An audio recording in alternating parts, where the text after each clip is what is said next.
तरसते हैं। तो नैमिषारण्य तीर्थ क्षेत्र में 88,000 ऋषि मुनि एकत्रित थे और उनको कुछ विचार करने लगे कि अब कलयुग प्रारंभ होने वाला है।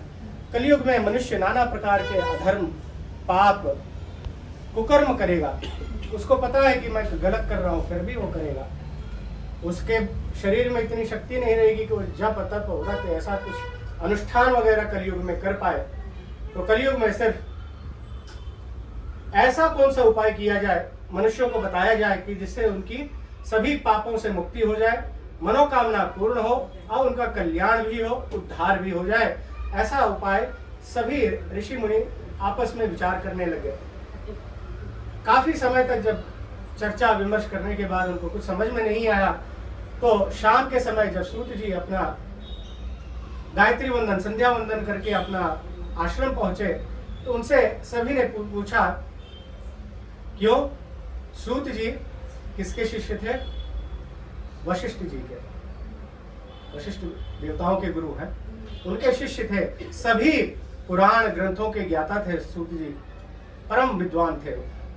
तो उनसे सभी सौनक ऋषि मुनि प्रश्न करने लगे कि हे प्रभु, हम लोगों में विचार विमर्श में बड़ा ही उलझन सा हुआ है कि अब कलयुग के प्रारंभ हो गया है, मनुष्य अधर्मी होता जाएगा, तो उसका कल्याण कैसे हो? ऐसा कौन सा उपाय उनको बताया जाए जिससे उसके सारे पाप नाश हो, उसकी मनोकामना पूर्ण हो। अगर आपके पास कोई उपाय है तो कृपा करके हमें बताइए। तो सूत जी ने बड़े प्रसन्न मन से कहा कि हे सौनकादि ऋषि मुनियों, आपने मनुष्य के कल्याण के लिए बड़ा ही एक अच्छा प्रश्न पूछा है। एक बार नारद जी के मन में भी यही प्रश्न आया था। तीनों लोकों में भ्रमण करते हुए जब नारद जी पृथ्वी लोक पे आए, तो उन्होंने देखा कि नाना योनियों में जन्म लेकर प्राणी जो है बहुत सारे दुखों को भोग रहा है। आखिर इन प्राणियों की मुक्ति के लिए ऐसा कौन सा उपाय बताया जाए कि जिससे इसका कल्याण हो? तो नारद जी को भी कुछ नहीं सूझा, उनके समझ में भी नहीं आया कि ऐसा कौन सा उपाय बता दिया जाए। तो बड़े चिंतित होकर वो बैकुंठ लोक में पहुंचते हैं, जहाँ पे श्रीमद नारायण जो है उपस्थित थे। तो उनके सामने जाके प्रार्थना करते हैं कि हे शंख चक्र पद्म गदा धारण करने वाले चतुर्भुज, हे नारायण, आप सभी भक्तों के मनोकामनाओं को पूर्ण करने वाले हैं, मंगलकारी आपका आशीर्वाद होता है। तो जब उन्होंने ऐसी स्तुति की तो विष्णु भगवान अपने नेत्र खोलते हैं और मुस्कुराते हुए नारद जी से पूछते हैं, हे देवर्षि, आपका यहाँ आने का कारण क्या है? मुझे बताइए, आप जो पूछोगे मैं बताऊंगा। आपके आने का कारण उनको बता था। नारद जी तो ऐसे कहीं भ्रमण जाते नहीं, आए हैं तो कुछ ना कुछ। तो जब नारायण भगवान ने ऐसा कहा तो नारद जी ने वही प्रश्न उनके सामने रखा कि कलयुग में मनुष्य का कल्याण हो तो कैसे हो? तो नारायण प्रसन्नचित होकर कहा कि हे देवर्षि, आपने पृथ्वी पर सभी मनुष्यों के कल्याण के लिए बड़ा ही अच्छा प्रश्न पूछा है। मैं बताता हूँ, सुनिए, ध्यानपूर्वक सुनिए।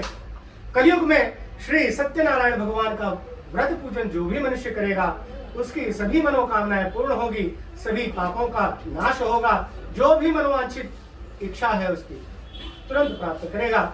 ऐसे उन्होंने नारद जी को बताया। तो नारद जी ने फिर प्रश्न किया, हे प्रभु, आपने व्रत तो बता दिया, व्रत को करने की विधि विधान बताइए, क्या क्या सामग्री लगेंगी, नैवेद्य वगैरह में क्या क्या रहेगा, कृपा करके ये भी बताइए। तो नारायण ने कहा कि मनसा वाचा कर्मणा, मन से शुद्ध होके, वचन से किसी को दुख न दे, अपने कर्म से किसी को कष्ट न पहुंचाए, मनसा वाचा कर्मणा से शुद्ध होकर किसी भी दिन सायंकाल वो श्री सत्यनारायण भगवान का पूजन व्रत करें। व्रत और नैवेद्य यथाशक्ति।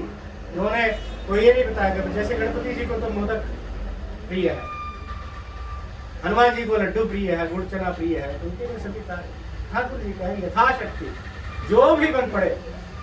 कुछ नहीं होता है तो केले ले लें, दूध, दही, घी, शहद, शक्कर और गेहूं का आटा यथाशक्ति आप नैवेद्य में अर्पित करें भक्ति भाव से। सत्यनारायण भगवान की कथा या व्रत करने में एक ही चीज उन्होंने कहा कि अपने मन और वचन से, कर्म से सच्चा काम करिए आप, ठाकुर जी हमेशा आपके साथ खड़े रहेंगे। इसीलिए उनका नाम सत्यनारायण पड़ा।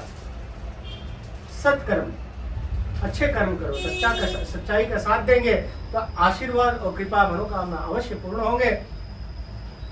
तो नारद जी को ऐसा सारा वृत्तांत बताते